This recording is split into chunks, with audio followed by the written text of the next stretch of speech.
Welcome everybody to Too Legit to Crit, a tabletop role-playing podcast hosted by two guys who think magic missile is what David Blaine calls his penis. It's probably true. Honestly, yeah, 100%. He calls it his magic missile. It's the kind. No, I think probably Chris Angel more. That's more a Chris Angel thing, it's not goth enough for Chris Angel, though, is it? His would be an Eldritch Blast. Eldritch Blast all over their face. Oh, brilliant. Okay, my name is John Santana. Oh, I'm still Justin. How are we doing still, Justin? How you been keeping, my friend? Yeah, not too bad. The construction outside my flat is doing my head in, but other than that, I'm all good, mate. How about yourself? Yeah, I'm all right. I have no construction outside my flat, so... Well, it's all right for some. All is good. But yeah, other than that, just suffering the heat. I say suffering. I'm enduring the heat. Yeah. Kind of reminds me of what I call back home, to be honest. Yeah, same a little bit. I think the main difference, though, is like the buildings in those respective places are built for the heat, whereas here they're not. And it makes it 10 times worse. Yeah, that is true. Although the buildings where I come from aren't built for the cold, despite there being very cold winters. So, it's 6 of one and a half of the other. Yeah. So in the winter, you're all right, but the moment the winter hits, it's like, fuck me, I can't get warm. So what have you been up to this past week? I got a couple new board games because I could. And we built some characters. Well, we built a character. I'm intrigued. What do you mean? You were there. Oh, yeah, that. Yeah, that. Sorry, I thought you were talking something other than that. No, that. I got to build the best character of all time. You did. Do you want to tell the listeners the character's name? Oh, no, you can do the name. Okay, so the name of this character is Dick Richards. It's the best name ever. I do like the name. That is pretty cool. So what you don't know, Justin... Oh, no. is that my game yesterday was slightly delayed because people were doing live things. Yeah, life. It happens. It happens. Mm-hmm. So those of us that were there, rather than starting the game and then having other people come in, it was a case of, do you want to build some characters? Oh, no. So there's more? So there is now more. So the crew gang, bigger? The crew is bigger. The crew is bigger by a factor of 2. Oh, lovely. Yeah, so for everybody who's kind of unaware, I've been kind of gushing over Blades in the Dark for the past couple of weeks, and yes. We are building a crew. Huge crew. A big enough crew for me to kind of go, right, who's available to play? Let's run a score. Yeah. So currently there are 5 members. One of them is my own character. Just in case someone wants to run a crew, run a score. And one of them is the fantastic Dick Richards, inspired by... One of them is the fantastic Dick Richards. Who speaks like that, see? Mm. I like a moxie kid. And so, yeah, we also have... I can't remember their names for the life of me. See, that's why Dick Richards was the best. You remember? Yeah, who can forget Dick Richards? I mean, it's just Dick. Dick. Dick. But yeah, so we've got some muscle in the party now. Nice. We've also got someone who is a bit of a tinkerer. Ooh, lovely. So yeah, it got to the point that we were building characters and just kind of going, should we just play this? Fuck off the other game. I didn't want to go through character creation again for the other 2 that were late, so we closed that down and went back to Pathfinder. Fair enough. My current campaign is continuing. They are in what initially seemed like a very idyllic town, and now they are beginning to see that it may not be as idyllic. And I'm really leaning on the horror elements. So love it. I'm having so much fun. Oh, that sounds awesome. In other news, we had our monthly Pathfinder Lodge meeting on Saturday. Oh. That was a load of fun. Ran an undead-based scenario, which was quite entertaining. So lots of Steves. Lots of Steves. Love it. Steves were everywhere. Good Steves, bad Steves. Somewhere in the middle, Steves. Somewhere in the middle, Steves. Terribly bad Steves as well. Oh, okay. So yeah, it was a really good scenario. I had a good laugh, and I've got another one coming up on Saturday. Oh, nice, man. And there is also a bit of news which I can't quite share at the moment, but it is incoming. I posted a bit of a teaser in the Facebook group. But when I am able to talk about it, I will. But until then, yes, I'm just teasing. I'm just unbuttoning a couple of buttons. Just showing a bit of the old cleave. Oh my gosh. Just bending over and picking something up. That is what I am doing. Oh no, I dropped my greatsword. Oh no, I'm all thumbs today. Oh, that's pretty good. That's pretty good. So what about you? Have you been doing anything? Have you done anything with your campaigns? No, so we kind of we've not stalled out. That's the wrong words, but life has got in the way a little bit. But we knew it was going to, because when we made the plans to have these campaigns, there was like basically this whole month where people were busy. So we knew that going in. So we are trying to squeeze in a couple more sessions here and there.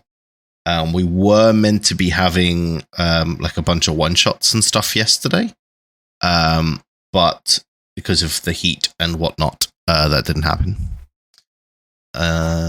But it's coming up to my birthday week soon. And I'm hoping to get either a couple of games in, and I'm definitely having a big board game night, which would be awesome. Sounds pretty good. It's a good way to celebrate a birthday. Yeah, man. That's what I bought new board games for. I've got Dead of Winter back there. Oh, no. Colour me intrigued. It's a zombie survival board game. A zombie survival board game? Okay. Yeah, which is, it's like co-op, right? So we're all working together to achieve a goal, which is randomized. You draw from a deck, right, for what the goal is for that game. Right. However, it's possible, it doesn't always happen, but it is possible that there's a traitor in the group. Okay. Who's working to their own ends. And basically all players have like their own goals as well as just like the colony goal. And yeah, one of those goals might be that you're a traitor. But there's only ever one traitor. But yeah, it's pretty good. It's a lot of fun. I've played it a fair few times in the past. But I used to use somebody else's copy. And whilst it's great having a copy with a friend or anything like that, it's nice to have your own, you know? Yeah, definitely. And, you know, if it's a game where you can dick people over, then I may give it a whirl. Yeah, well, there's a game in particular down that vein that I want to get for you to try because I think you'd love it. It's a game about bank heists. Okay. It's right up your alley because basically there are 3 factions in this game. Right. One is the crew trying to pull the bank job. Another faction is the undercover police that have infiltrated the gang. So again, the traitor element. But then there's a third faction, which is a rival gang that has infiltrated the gang. Okay. So you don't know if somebody's dicking you over because they're a rival gang, or if they're dicking you over because they're a cop, or if they're just being a dick. It's really fun. Because there's also like a guy who's in the crew who has a feature called Sticky Fingers, which means that they essentially have to do the same action that a cop would do. Right. So it makes that whole thing of like, well, you did that, so you're definitely a cop, a bit harder because it could just be a crew member with sticky fingers. And so there's like whole, like, I won't get too much into it because obviously that's not what we do here. But it's a lot of fun, and I think it's the kind of game that's right up your alley because it's like there's deduction, there's betrayals, because you can make alliances and be like, well, we can gang up with them, and like you could end up like teaming up with somebody who's not on the same team as you, and then when it gets to the big reveal, they turn their guns on you, and then you're like, well, fuck. Don't you think with our friend group, everybody's just going to turn on everybody? Exactly. Like every single person. It'll be chaos.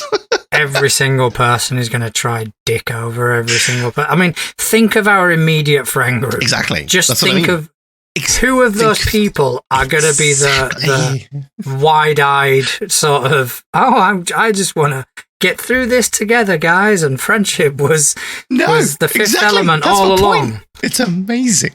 we're just gonna screw each other over. It's the same logic with Dead by Daylight, Dead of Winter. Dead by Daylight's a video game. It's been a long day. Dead of Winter, because obviously the minute somebody does anything sus amongst our friend group, we're all gonna be like, nah, fuck him, nah, exile him, get him out of here.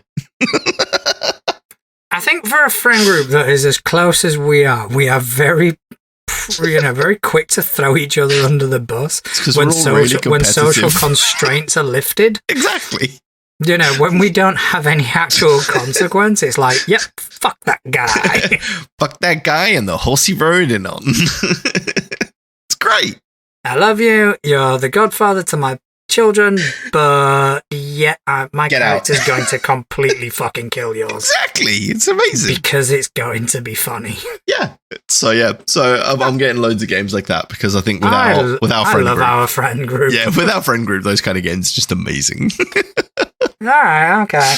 I am intrigued. I can't promise to be excited, but intrigued. I'll settle for intrigued. All right. They are board games after all. Exactly. But speaking of board games. Ooh. What you got for me? Do you remember the theft of all of those Magic the Gathering cards that we spoke about a couple of weeks back? Yes. Somebody's been charged. All right. And the reason I said speaking of board games is the board game designers. And in the news article, there's literally like a CCTV still of them just like wheeling all of the boxes out on a pallet. Oh, it's priceless. I mean, they're not the brightest of criminals, are they? I mean, they're literally wearing like their badges around their neck still from Gen Con.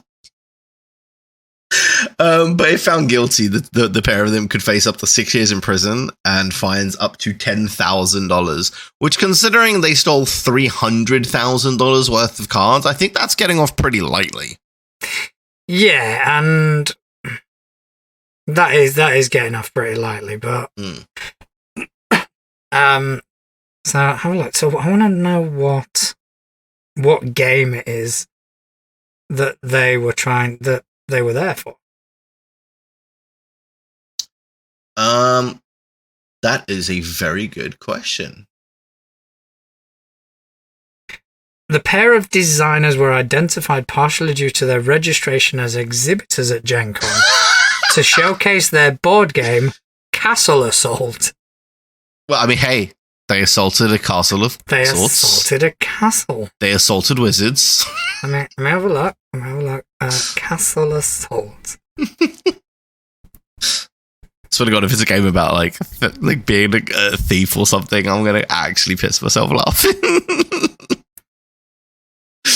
Okay, so this is on Board Game Geek. Yeah. I'm just loading it up now. Well, while that's loading, it seems to be like a tower defense game. Okay. It's a unique game. And by the way, this isn't me advertising for these guys, but come on, let's face it, they're going to jail, so they may need a few extra sails. Oh, yes. Castle Assault is a unique gaming experience, combining the ferocious onslaught of tower defense games with the strategic elements of CCGs and progressive advancement of RPGs. I mean, I don't know if these criminal masterminds are putting together any kind of strategic gameplay, I don't have high hopes for that game. I really don't. Each player controls a castle on either side of the battlefield with 10 health and a hero outside of the battlefield. They play units from their hand.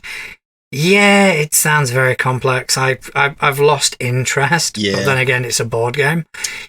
And it's brought to you by the minds of let's steal $300,000 worth of merchandise while wearing identifiable badges that are like, it's like, it would be like if I went and stole a car and while I was stealing it, I recorded myself doing it, posted it on social media with my name, social security number, and like address, and then was shocked when the police arrived at my door. Like that's what they've done, right? Yeah, but I mean, the funny thing is, where was I? Because I've got the tab up again. Because the part that made me laugh, I've kind of lost. Yeah, it's pair of designers identified blah blah blah showcase their board game Castle Assault. Though Polygon reports that the pair changed their names to Scott Fisher and Ashriel Lockhart sometime after the alleged theft. Oh my god. Oh, but on the bright side, the police did manage to recover all of the stolen merchandise as well. So they didn't get anything out of it. They didn't even manage to sell any of the cards or open any of the like packs or anything before they got arrested. So in my headcanon, these two committed the crime whilst wearing fake mustaches. That's it. That is headcanon for me now. That is, they were wearing their fake. Ooh, my name is Ashriel Lockhart, or whatever it was. Oh yes, I don't know how they found us there. It was insane detective work. Oh. I'm from Nottinghamshire in England. Honest. Oh my god. Magic? Man, what is magic? Well, I mean, on a slightly lighter note from Wizards, obviously they're happy because they've had $300,000 worth of merchandise returned from the police, but we've also had a new playtest packet go live on D&D Beyond. Please tell me one of them's a rogue based on these two fucking geniuses. No, that's but that might come in the future. No, so this has honestly, if I were Wizards, oh, absolutely, or like make them an NPC in an adventure path or something. Just two bumbling fucking wet bandit type criminals. The sticky bandits. They call them the card sharks. Oh, more like card guppies. No, so it's got a few more class updates. So this one focuses on Barbarian, Fighter, Sorcerer, Warlock, and Wizard. So there's a new Path of the World Tree subclass for Barbarians, and some updates to existing ones.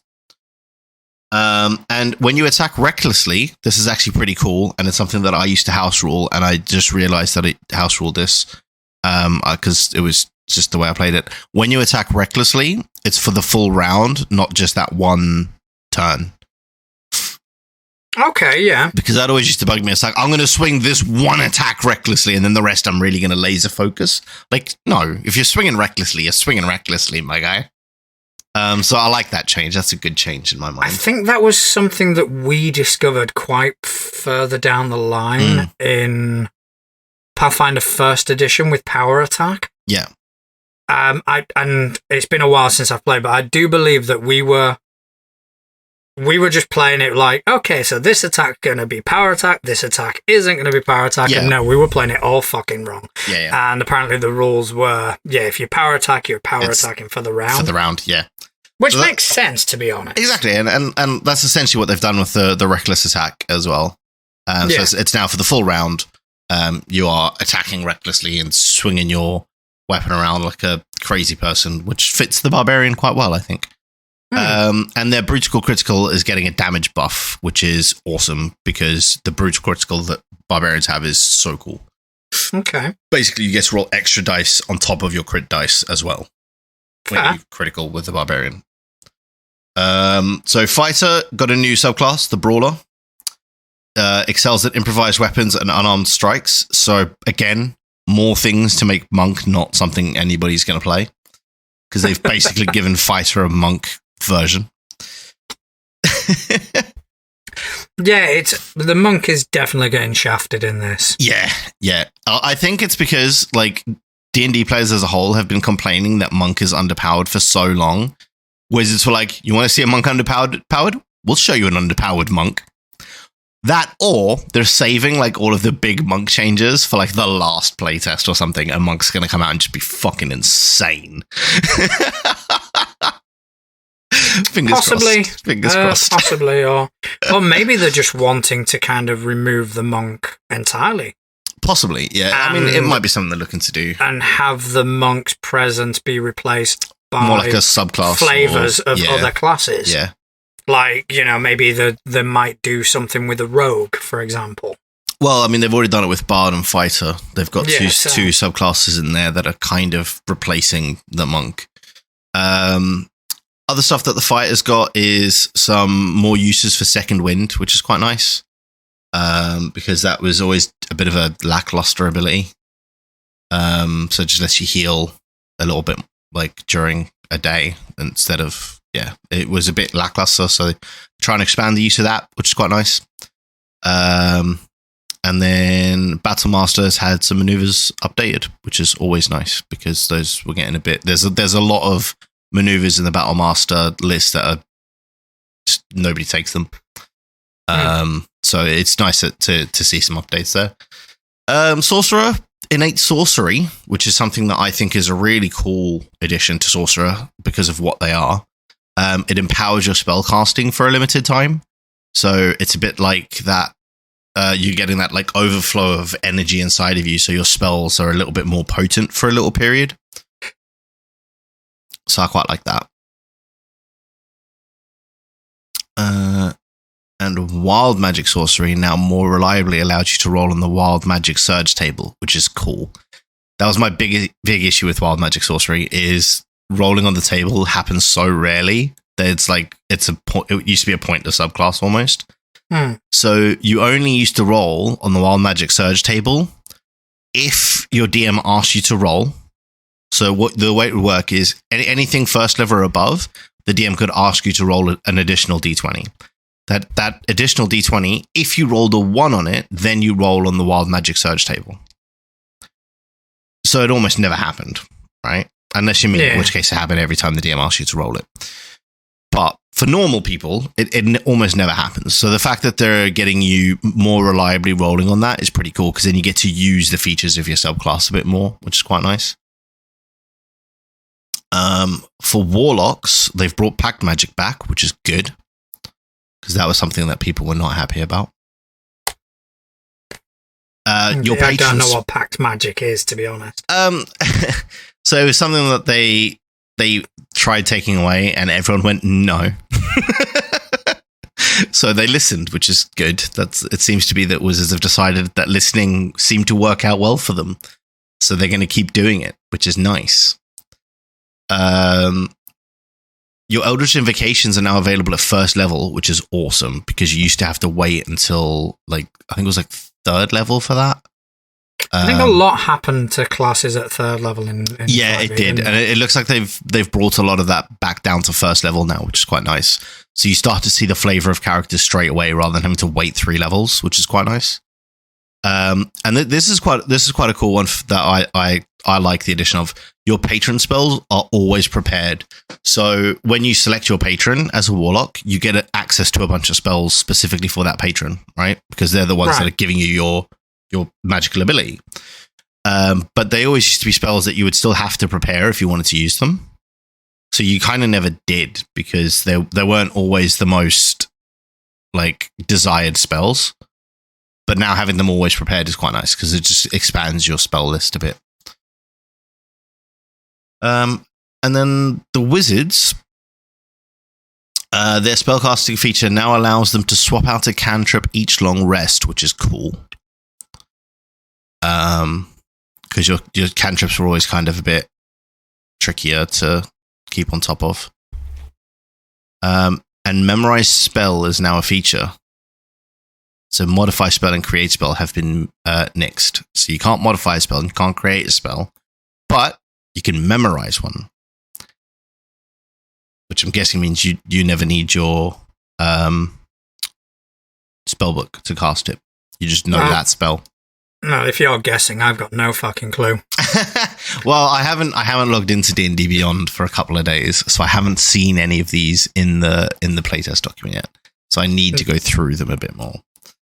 Are you allowed to not log into D&D Beyond without the Pinkertons knocking at your door? Maybe that's what was outside earlier. Maybe that's it. Maybe that's what they were trying to intimidate you into using their product. I better log back in quickly. Yeah, get logged in, because if not, you know. Yeah, no, that's not worth the risk, man. Not worth the risk. Not worth it, man. Yeah, so that's about it for the new playtest stuff. I'll have a little bit more of a dive into it over the coming days, and I'll maybe give you a bit more of an update on my thoughts next time. Yeah, speaking of that, one of the players, not at my table, at the other table on Saturday, actually played one of the playtest classes for Pathfinder. Oh, okay. I think they played the Animist, so I do need to get in touch with him and see how that went. And completely, now that you've just reminded me of that, I completely forgot about it. Yeah, that was the one that I liked the sound of, wasn't it? The Animist. Yeah, it was essentially where you kind of sort of internalize spirits, and you obviously gain some powers. Yes, because of that. I've built one, and they do seem interesting. They've got a spell list, but their spell list is 1+1 at each level. Okay. So basically, you get the spell that you get for being an animist, and then the +1 is the spell that's granted to you depending on which spirit soul you're carrying at the time. Okay, that's pretty cool. So it does sound pretty cool. I just haven't had a chance to play one yet. I mean, keeping in the D&D vein, have you seen the Coffee and Chaos? I've seen something about it. It makes me want to hurt myself. Well, that's just because you worked in hospitality for so long. Exactly. It would be like the worst thing for you to possibly do. But essentially, for those of you out there listening that haven't got a clue what we're talking about right now, Coffee and Chaos is an RPG that lets your D&D characters run a cafe and uses cutlery instead of dice. I've run too many cafes and restaurants and bars in my time to even... if I'm ever with a GM and they pull this shit, it's like, right, that's it. My character's dead. See you later. But what's cool as well is, like, there's actually rules in this game. So instead of creating a new character, there's rules for converting your current hero into this game's stats. So, like, converting your, like, intelligence into whatever the equivalent is when you're in a kitchen. Wouldn't even know. And yeah, it's just a big bundle of silly by the looks of it. And yeah, the full game is available digitally on a Couple Paths itch.io page. And there is also a physical version available via Let's Pledge on GameFound campaign.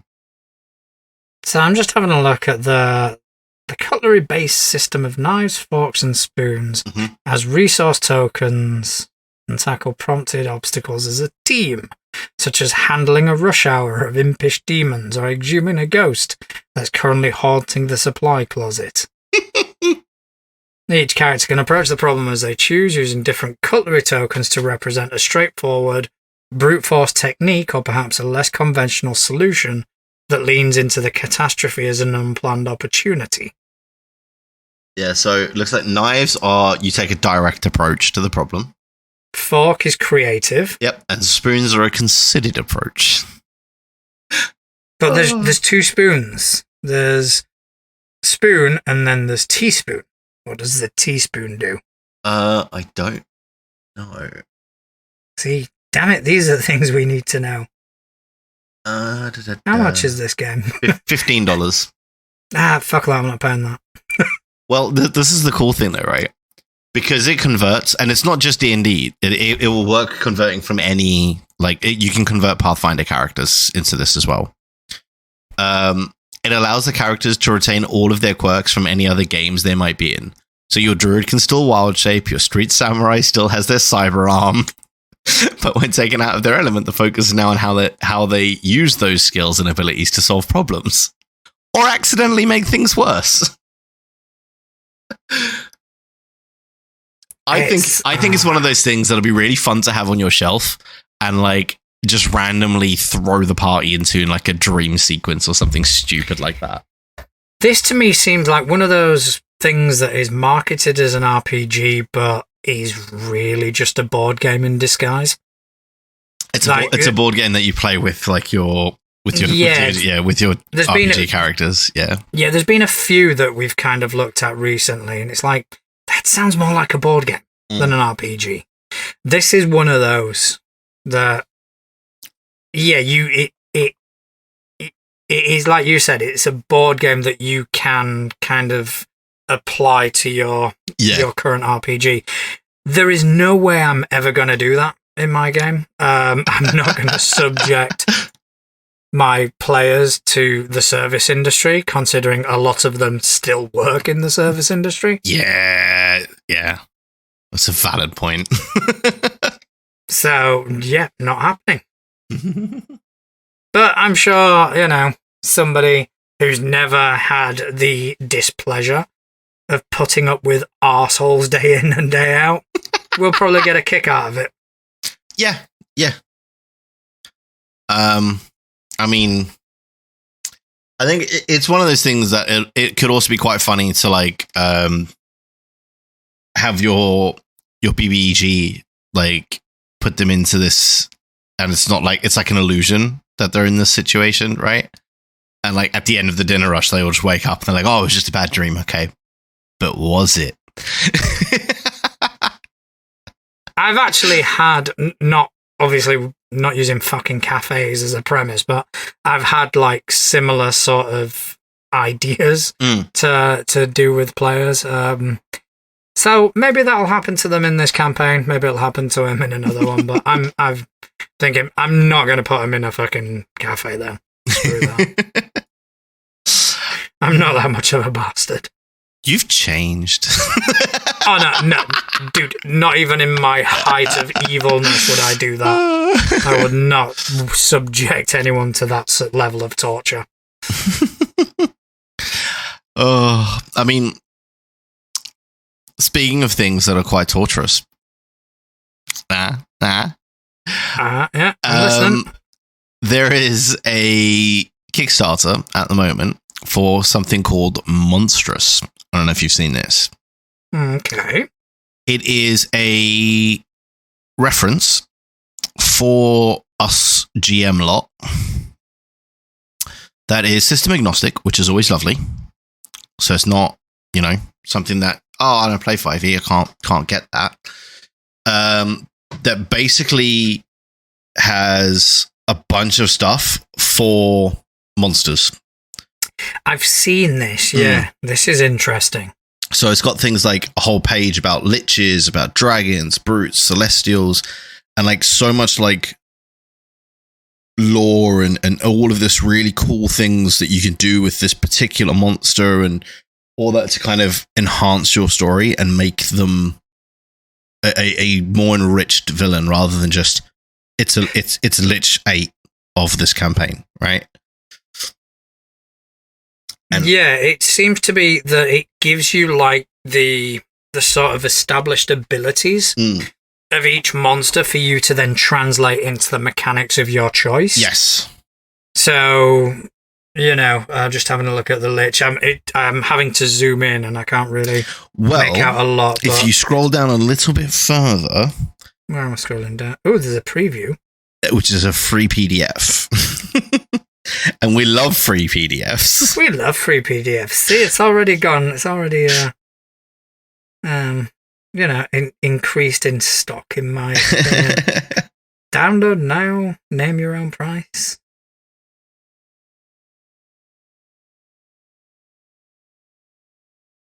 Okay, that will be looked at. Yes. I am gonna be quite interested in looking at that. Because it is. I think it's something that a lot of us sometimes struggle with, because obviously you get your monster manual or your bestiary or whatever it's called in the particular system you play, right? They're all the same book, let's be honest. And you look at that, and you end up just throwing the same lich at them all the time, or the same skeletons like Steve. It just gets a bit. Not repetitive, that's probably the wrong word, but predictable is probably the best word for it. And with something like this, where you can mix it up a little bit, the Lich is actually the one that's in the free PDF, by the way. How is it? Yes, I've downloaded it and I'm looking at it now. It's really cool. It's really cool. So it gives you like a Mad Libs style thing. So fill in the following blanks and add bonus abilities to create a form of the Lich. So it literally does give you like the foundation to build your own Lich that you're going to use for this encounter, right? So it's like aspiration. The Lich's entire will bends toward blank, a goal that will take countless mortal lifetimes to achieve, which is why they became a Lich. So you need to fill in the blank for why this guy decided to become a Lich. Eternal Mastery. The Lich is the founder of the arcane school of blank and the most sacred mysteries of blank. So by filling all of this in, you start to get a very rich character that is going to fill the villain role of that particular arc of the story, which I think is really cool.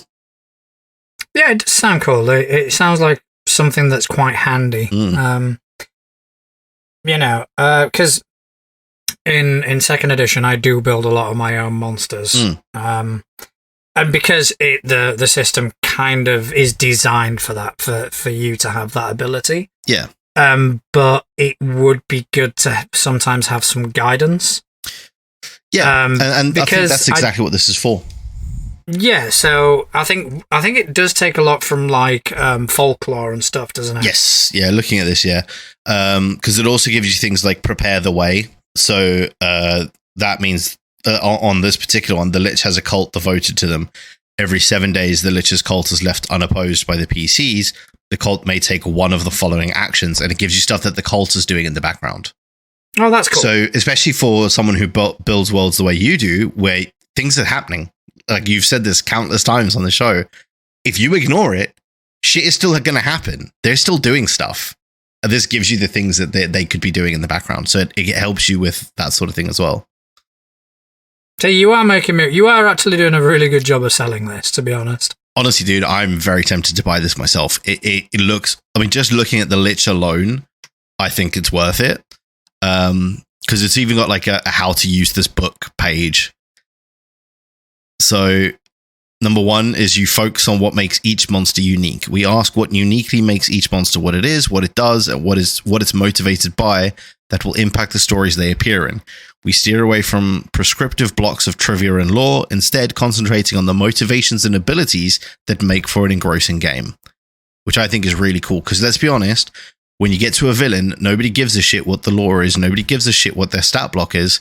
You need a hook that makes people want to kill them or stop them or join them, even if that ends up being the case. And this is what it's designed to give you, is that extra bits, which is quite cool. Easy to use worksheets, which is like the Mad Libs thing that I just went through. Each monster includes a straightforward fill-in-the-blanks worksheet that provides the structure for GMs to quickly and easily create the monster that will fit perfectly in their world. Creating multiple evocative forms of each monster. For each worksheet, this book provides 3 completed forms, but specific and highly evocative versions of the monster. I can't read today for some reason. These forms are stateless and can be readily overlaid onto the mechanics of your game of choice. So they even give you 3 like pre-gened like monsters. And then they also give you the tools to create your own. And then putting fresh spins on classical archetypes. So the classics are classics for a reason, and we've boiled them to their essence. That being said, they often feel stale to old hands who have seen literally what I was just saying. They feel stale because you see the same things over and over. So each of our monsters features surprising twists that will bring back the fear and awe of encountering them for the first time. It literally is what I said was the issue, and they've listed it as one of the reasons that they created this book. Yeah, it does sound really, really interesting. Currently on Kickstarter, I think they're on about 30,000 of 59,000 gold, if I'm not mistaken. Yep. And now they are $20 richer. I'm not surprised. That would get you Goblin's cash. I've kickstarted it. Yeah, I'm just looking through the rest. While you were talking, it was like, okay, so I'm just signing in to get it. I did look at getting the the hardcover, but it's going to be another $30 for sending, and I'd happily give these guys $45 for a book. Yeah. But yeah, I'm not doing the $30 sending. So I'm getting the PDF instead. Oh, that's fair. $20 gets you a PDF. It's a form-fillable PDF as well. So yeah, that should be, I think, July 2024. That is going to be fulfilled. I'm just looking at the International Dragons Horde tier, which is like the top tier, apart from the merchant one. Yeah. Gets you the hardcover cloth-bound gold foil special edition of Monstrous, and a 40 tarot card deck of all the monsters, 10 core and 30 forms. The form-fillable Monstrous PDF with alternative text comes with it for free. This tier also comes with all the unlockable freebie stretch goals. And how much is that? $95, so £76. That's not bad. That's really not bad. That's not bad at all. It's my birthday soon. I might have to get I've done the $20. So there is a button here to edit my pledge. Oh, what a shame. I've ordered the International Dragon Horde now. How did that happen? International Wizards, the Dragon's Horde, International Dragon's Horde. It's currently 84 pages long. So it'd be $125. Just to get that. I'm gonna stick with my $20 thing. Yeah. I'm gonna be sensible. I'm not gonna be stupid. That's not like you. I know. That's it. I've got to draw the line somewhere. And technically, it's not a game, so no, it is not a game. Does not break your thing, because this is not broken. I'm still doing really well. It would be a supplement to any game that you have already. Exactly. But yeah, so that is awesome, and I think I'm going to put that onto the watch list. Yeah, definitely. Because that is a very intriguing thing. I'll certainly be watching it because I've pledged the fucking thing. Yes, you have. But speaking of the watch list. Ooh, have we got some new stuff on the watch list? Or is it something we've already got on the watch list? It's something we've already got on the watch list. Ooh, talk to me. Dreams and Machines. Yeah, that kind of fell off my radar a tiny bit. It's back. What's been going on? They've opened pre-orders. God damn it. That's why I was so happy you were making a big thing about keeping your... You can pre-order Dreams and Machines right now. Although technically speaking, Blades in the Dark was on my list. Right? Yes. I have now played Blades in the Dark. Well, then, then technically you're allowed. You're allowed to Technically, buy. I am allowed. Yes. Technically, I'm allowed. I don't know whether I should or not. I've got a few Modifius games that I haven't played. One of them just happens to be very similar to Blades in the Dark, which is weird. Well, the Game Master's Guide gives you the rules and tools to immerse yourself and your players into the history and setting of Avera Prime, the world that Dreams of Machines is saying. Challenge your players with mutants and mechs alike while traveling the beautiful but dangerous landscape of this colony world. The book is 240 pages, packed with full-color art bringing the world to life. A detailed guide to the history and secrets of Avera Prime, a map, we love a map, and guide to the region around New Musgrove, information on the wider continent of Nedresita, everything you need to lead your players in creating memorable stories in the world, including a deep dive into the playable factions and peoples of Avera Prime. Detailed briefs on the Thralls, the Wakers, the Builder, and the Dark City. Guidance for the GM on running scenes, and advice on core mechanics like skill tests, truths, threat, hazards, action scenes, spirit economy, and creating and running NPCs. I read all that like they're very common things. Some of those sound very interesting. And a host of challenging enemies. Rules to build your own Wakers. Yeah, this is a big fucking swing for them. And a complete starting adventure. Yeah, this is a huge swing, isn't it? Mm-hmm. It's and all of that is in the Game Master's Guide, right? The Game Master's Guide is £35. Yeah, that's just a reasonable price. Yeah. The starter set is £30, and that also has a campaign, like an adventure. Well, actually, no, they've said that it carries on from the events of the campaign in the Dreams of Machine starter set. So if you were to buy the starter set, run that would lead directly into the adventure path that is in the back of the Game Master's Guide as well. That's really cool. I like that. Yeah, and the artwork looks so good. I think for me, I'm going to keep it on the watch list.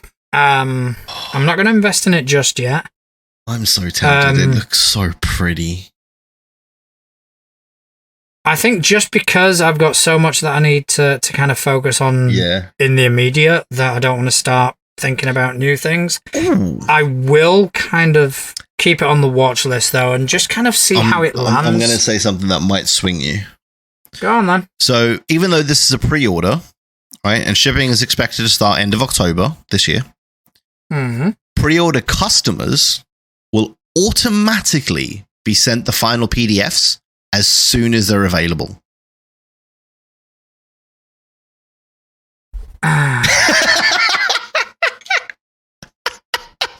So as soon as that PDF is finalized, and they're like, yep, that's the one we're taking a print, it'll be in your inbox. So just hypothetically speaking, if I were to buy the Game Master's Guide, I'd get the PDF for free. Yes, and you get the PDF as soon as it was finished. Well, fuck. No, I'm going to behave myself. Or you can get the Dreams of Machine Quick Start Guide in PDF for free right now on their store. I've already got that. I already downloaded that and looked into it. Or for a tenner, you could buy the starter set PDF and you just don't get the book.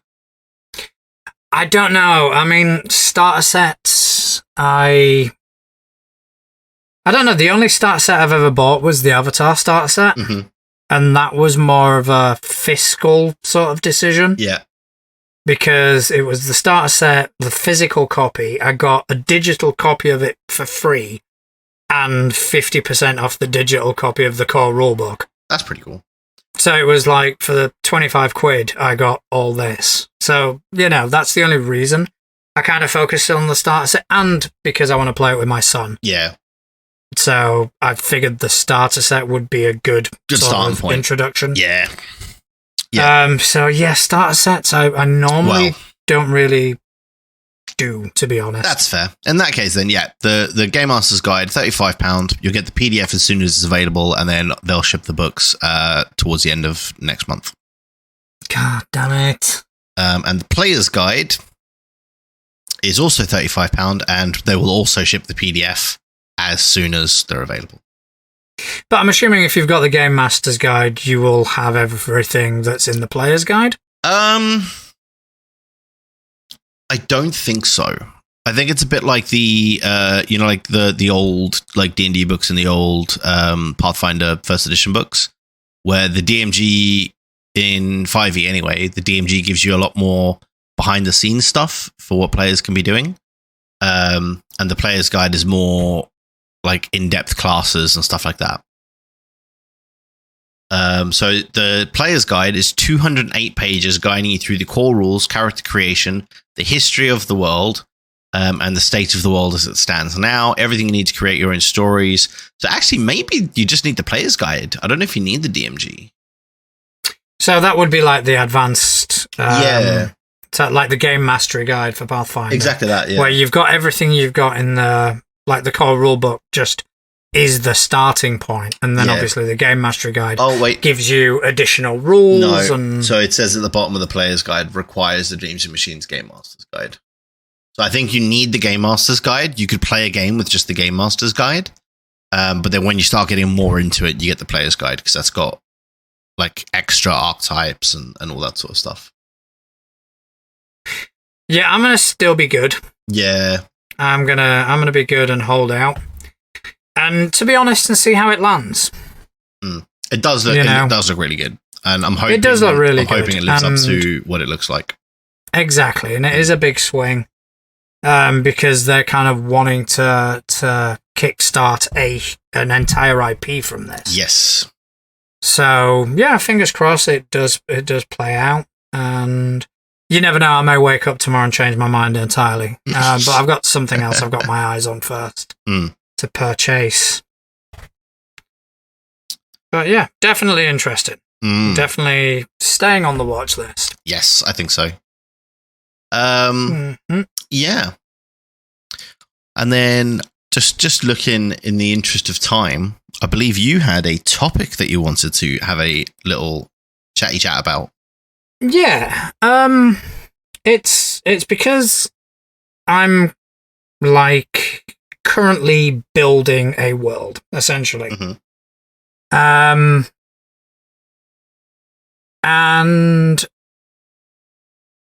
I've been looking at ways to involve the players in the creation of the world. Yeah.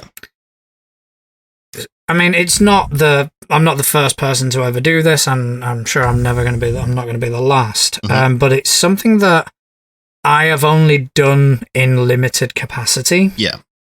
For example, they're in a city and someone goes, "Oh, we want to go to a tavern," and I don't have anything written down. I go, "Oh yeah, just, give me the name of the tavern." Yeah. And they'll come up with a name, and then that becomes canonic. That becomes part of the world.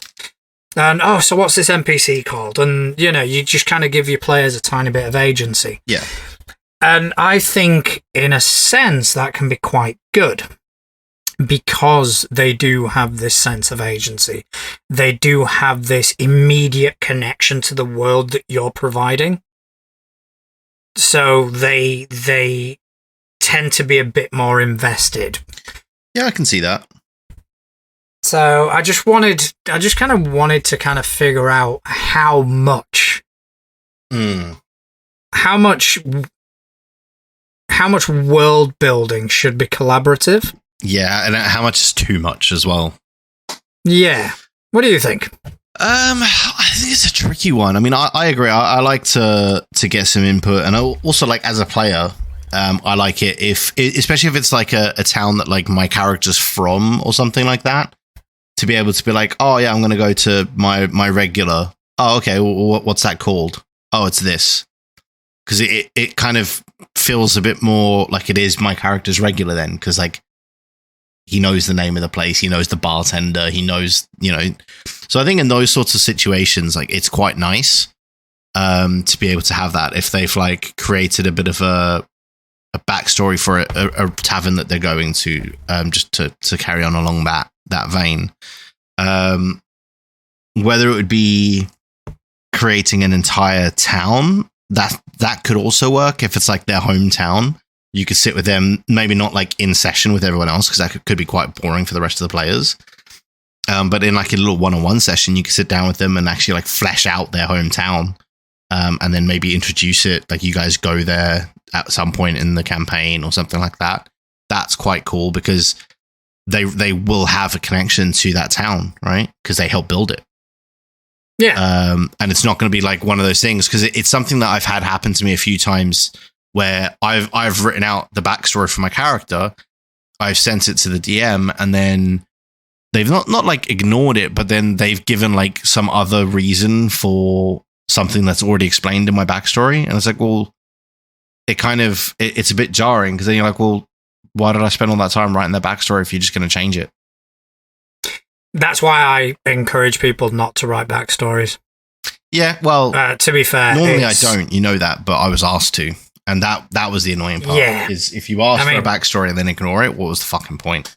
Yeah, no. I used to kind of, yeah, you need your backstory, you need to know your character and all this. But then I kind of realized that a lot of the backstory gets ignored anyway. Yeah.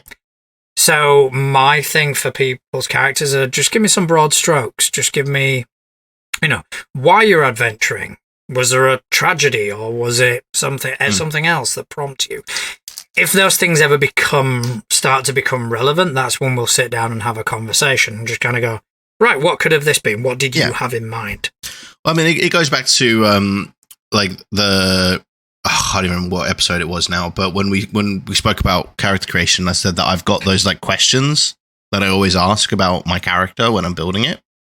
Yeah. Essentially, it's those questions, right? You just give like little short answers for each of those questions, and then you've got a rough idea of their life.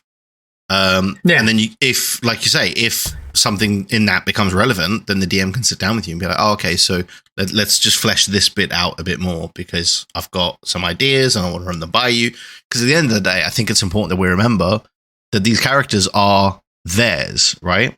They're in our story, they're in our world, but it's their characters. Yeah, but I mean, you've always got the element of collaborative storytelling. Yeah. And in the same vein that their characters are theirs in the world, I think there's also room for the world being what their characters are helping to shape. Yeah. And what they can help to shape, which is kind of where my mind is at regarding this like upcoming project. So I've got like the basic idea of a city. Yeah. It is a cyberpunk city that exists in a gigantic subterranean cavern. They have not seen the light of day in thousands of years. Yes. And because it's too dangerous, they cannot go up. Think like the Zion in the Matrix. Yeah. But a bit more mega city, if that makes any sense. And so that's the basic premise. So what I was thinking is probably getting the players before we actually start the campaign and kind of go, right, let's build this city. And for that, there are some tools which I was first put onto via the Adventure Zone. It's a tabletop role-playing podcast hosted by the McElroy brothers.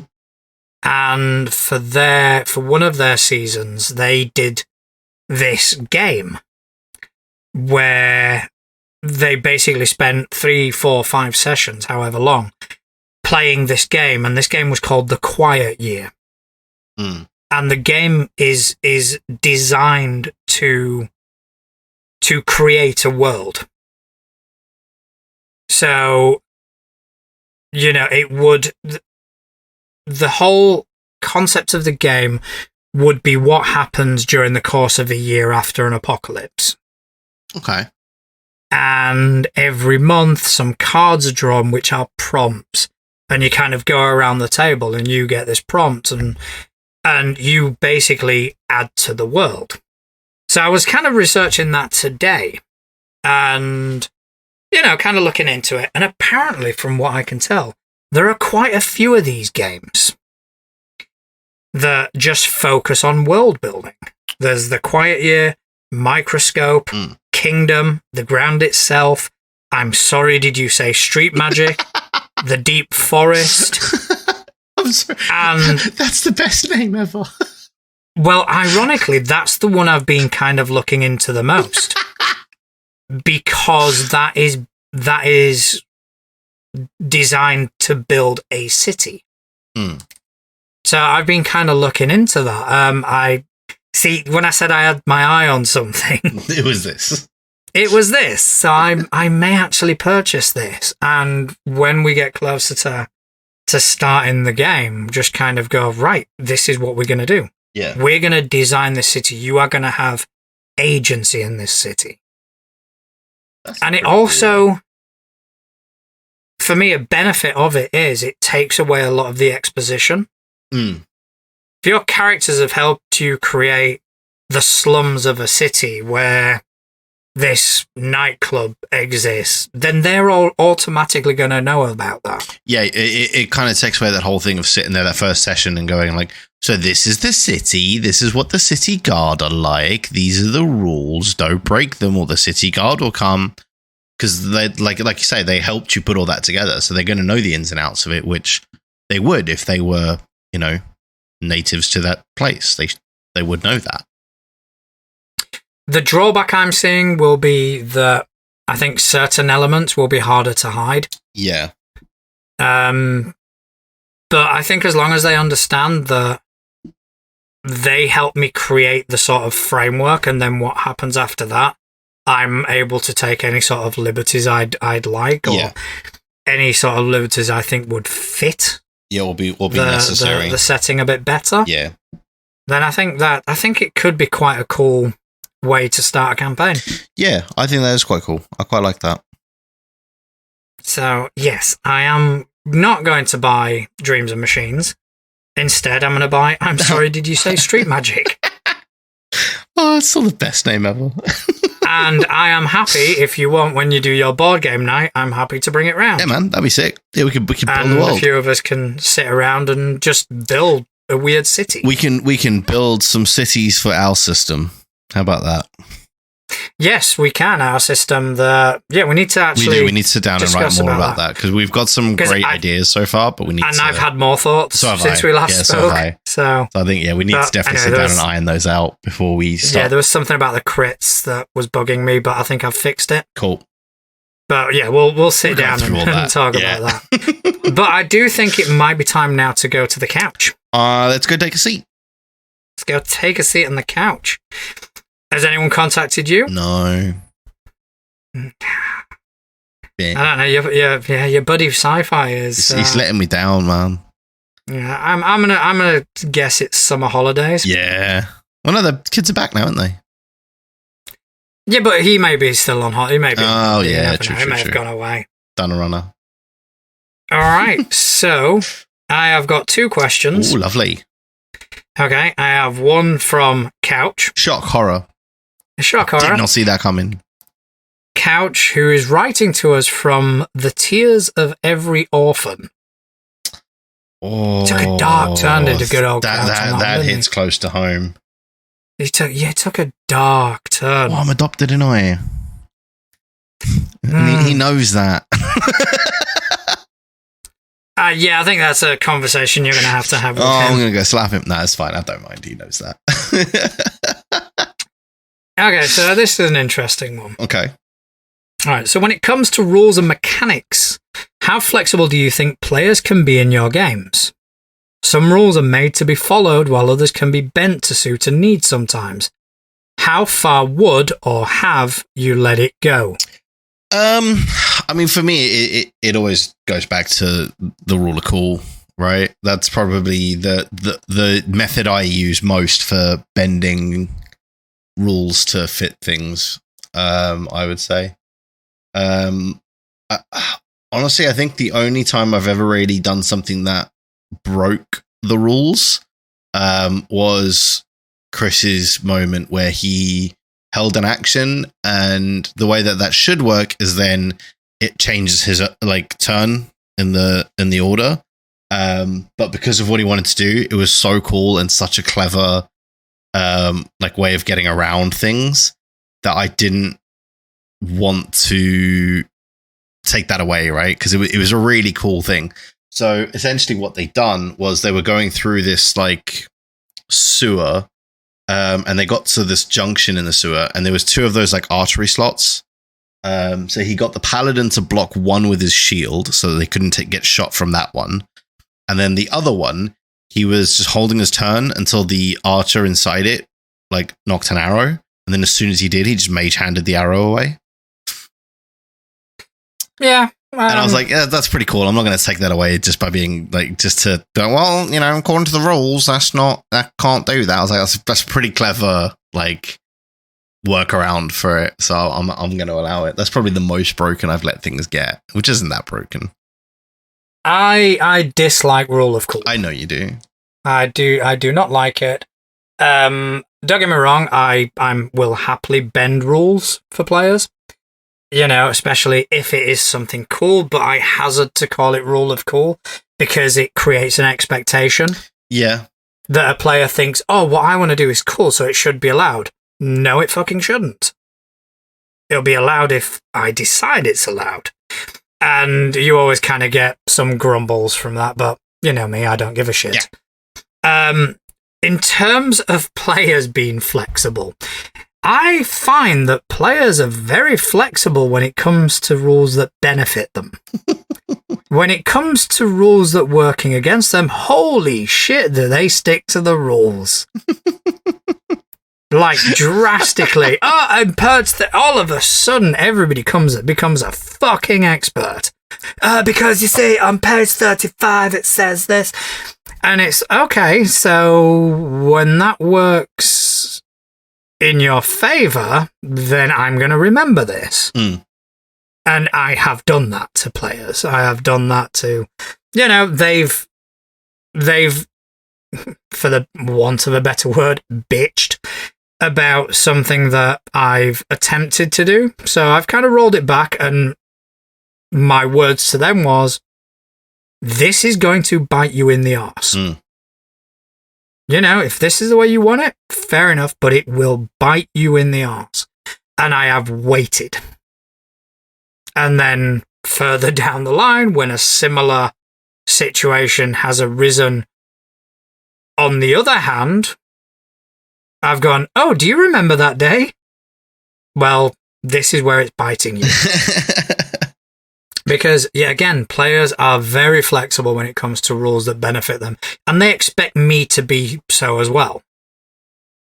But when it's something that doesn't benefit them, that's when they get the rule books out and start quoting precedents and all that. So, I think it's to be expected. Mm.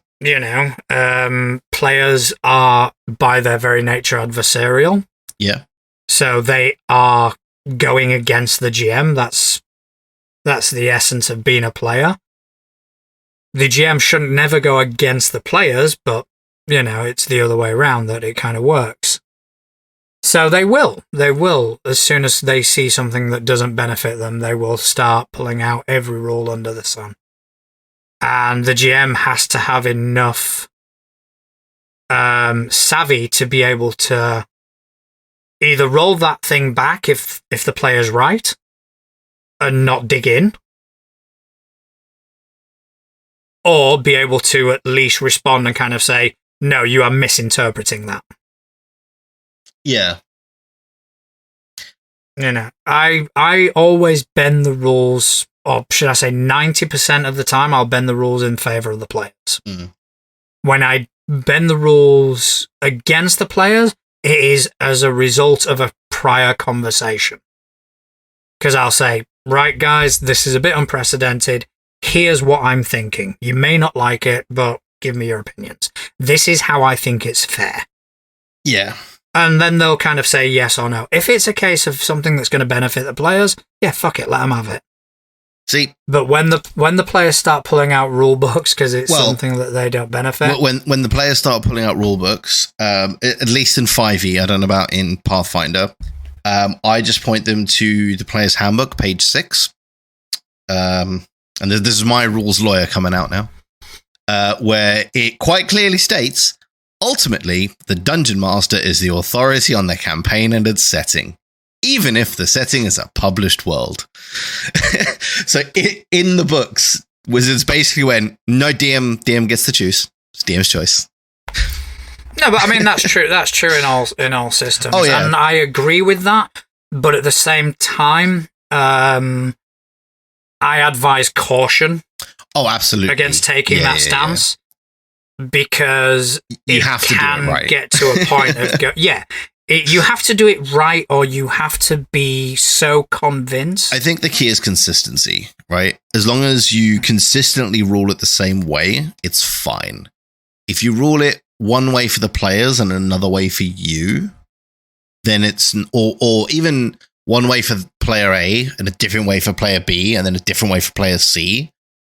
That's when it gets a bit what? I think as long as it's consistent and it makes sense, then it's fine.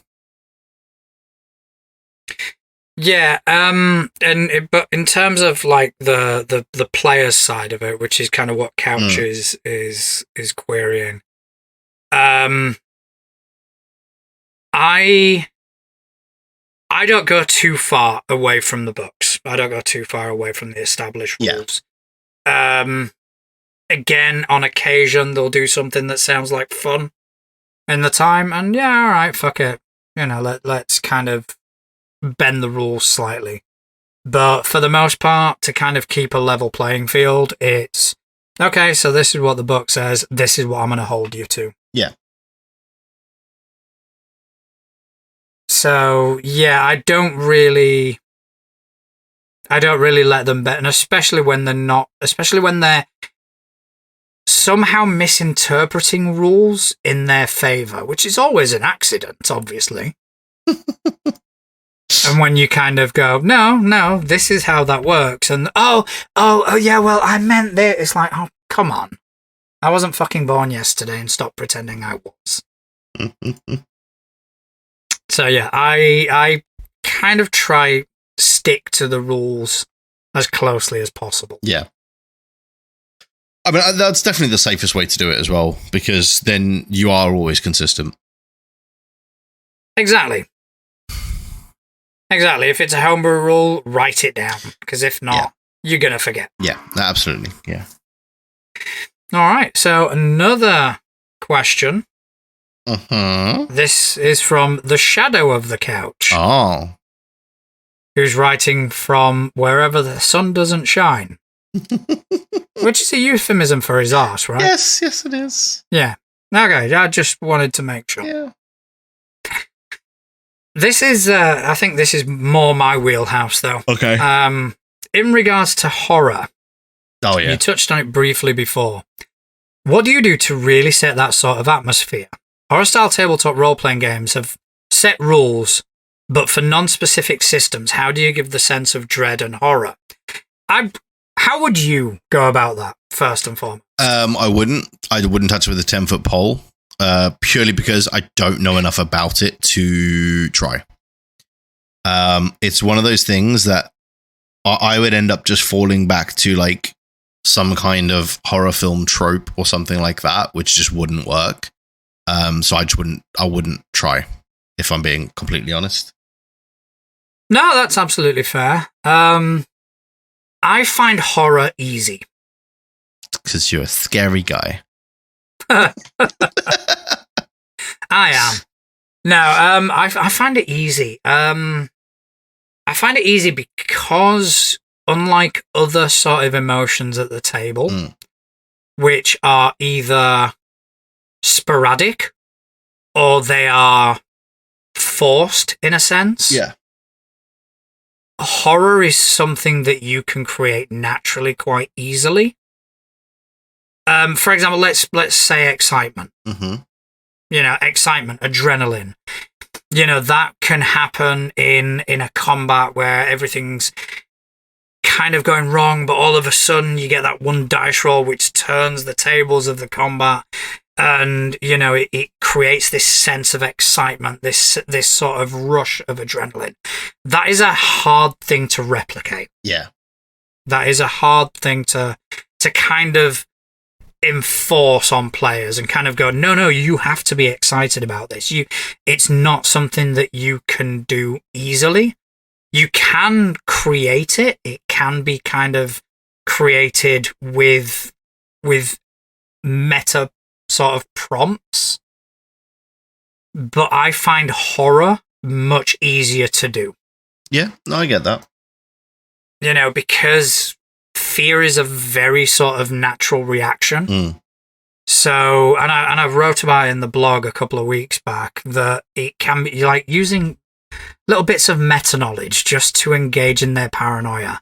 Do you remember that, like the Delta Green game that we played, where Adam said, "Nothing's fucking happened, but I'm terrified." Yes, and that's true. Nothing had happened, but there was a meta sort of we knew something was about to awareness of we are in a horror system. Yeah. And everything seems normal. That is not right. Well, I guess it's a bit like what you were saying about when they got to this idyllic little town, and then they're slowly starting to see that it's not so idyllic. It's going to start creating just how fucked up is this place?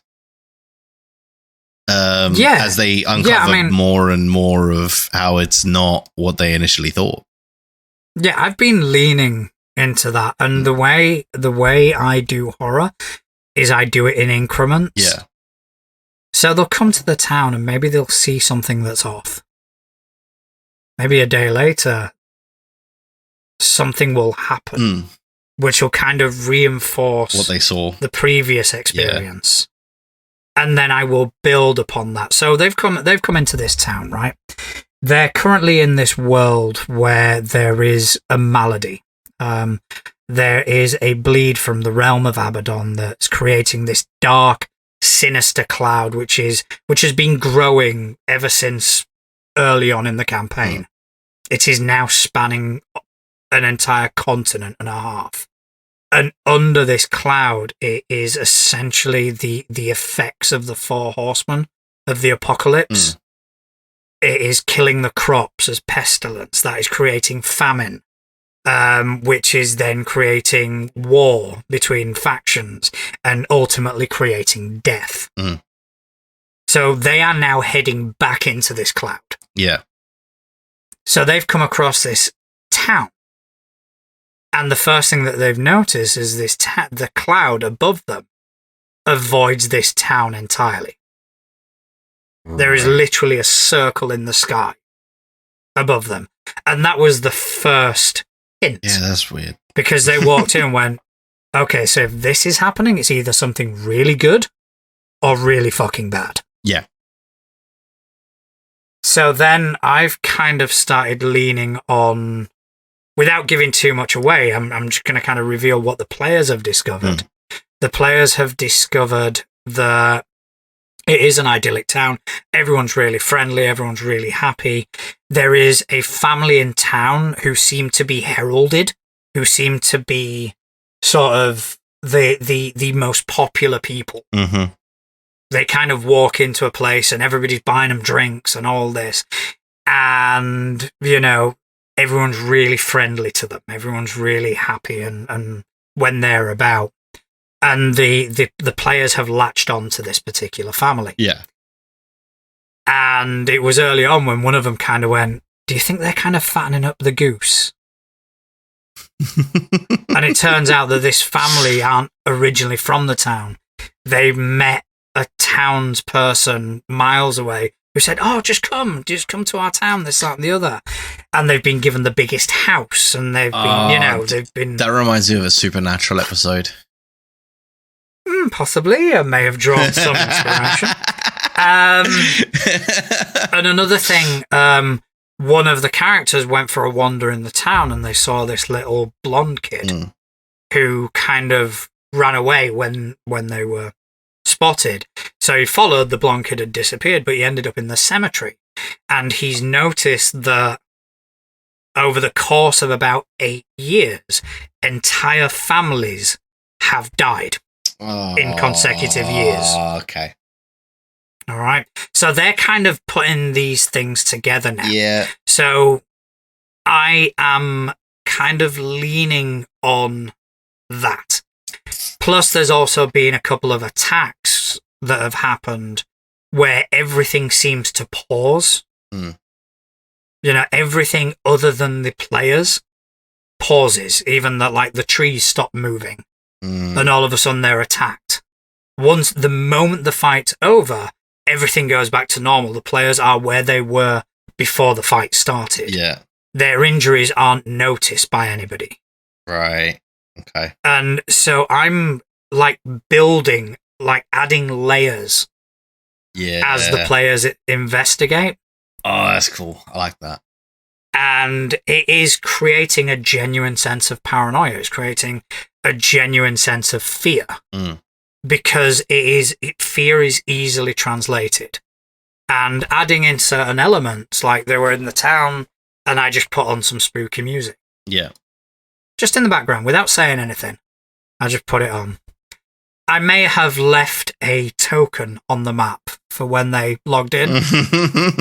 They saw it and I went, oh shit, yeah, you weren't meant to see that.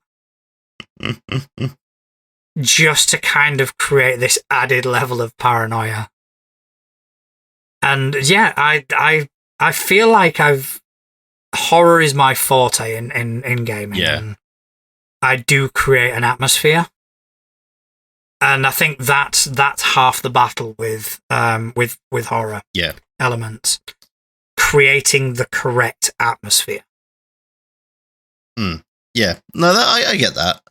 I think that's where I struggle, because that's not really an area that is like what's the word I'm looking for?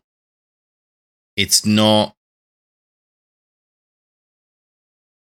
like a zone I'm comfortable in entirely. And I guess that's kind of the point of it. Like, so that is the point of horror, is you're supposed to be in a zone you're not comfortable in. I guess, yeah, it's just take some time to dive in a bit more at some point, I'm sure. Well, I'll run you through some Delta Green. Yeah, I love Delta Green. You know, those are good horror mysteries. So yeah, I mean that's going to be imminent, because I do need to start planning for impossible landscapes. But yeah, so I think that's about all we've got time for tonight. Yes. All right. Thank you, Couch and the Shadow of the Couch, for sending in 2 fantastic questions. They were really, really cool. Thanks to you for spending some time with me this evening. You're very welcome. Do you want to tell the people where they are able to find you? Yes. So you lovely folk can find me over at Justin Accurate TV on most social media platforms. And I'm also streaming a bit more regularly now over on Twitch and stuff as well. Fantastic. As for me, you can find me at Natural Juan on most of the social media sites. You can find us both in our Facebook group. Yeah. Which, you know, pop in, say hello, tell us what you liked, tell us what you disliked. And other than that, thanks to everyone who's spent time out of their valuable day just listening to 2 idiots waffle on about tabletop role-playing games. And we will see you next time.